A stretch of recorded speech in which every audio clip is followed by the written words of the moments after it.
J'utilise ces tablettes avec le cycle 3, c'est-à-dire CE2, CM1, CM2. Donc, ils travaillent soit par groupe, soit individuellement. Et il y a une mise en commun ensuite qui se fait sur le tableau numérique. Alors, au quotidien, ça permet déjà de varier la façon de travailler. Donc forcément, il y a un enthousiasme des enfants, de toute façon, tout ce qui est un peu nouveauté, même s'ils sont nés dans le numérique. Hein. Mais à l'école, c'était quelque chose de nouveau.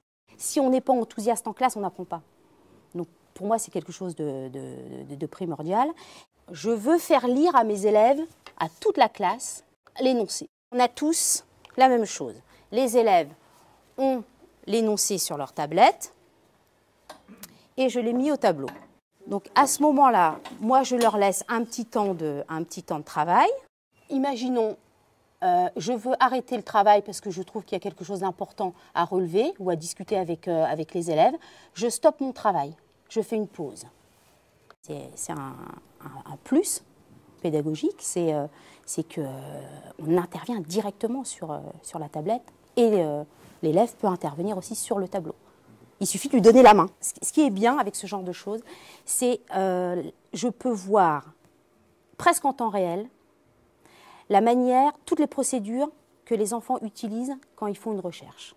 Ce qui me permet, moi, ensuite chez moi, quand j'analyse toutes les procédures, de voir quels enfants ont atteint une certaine procédure. Il y a les procédures expertes, il y a les procédures un petit peu de débutants, et d'être capable ensuite de former mes groupes. Une résolution de problème sur un cahier, je vais voir ce qu'ils ont écrit, mais je ne vais pas voir tout le déroulé.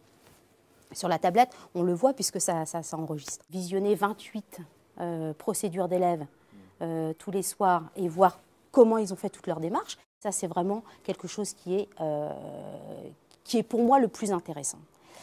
Par rapport au tableau noir, où le tableau noir, si la récréation sonne, on descend en récré, j'efface le tableau parce que je fais autre chose après.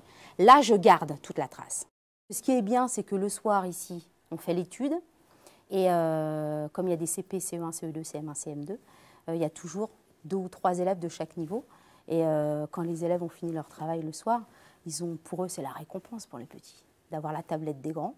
Donc les grands apprennent aux petits à utiliser la tablette. C'est un vrai plaisir, quoi. Je ne risque pas de traumatiser mes élèves parce qu'ils travaillent sur une tablette numérique, je ne pense pas.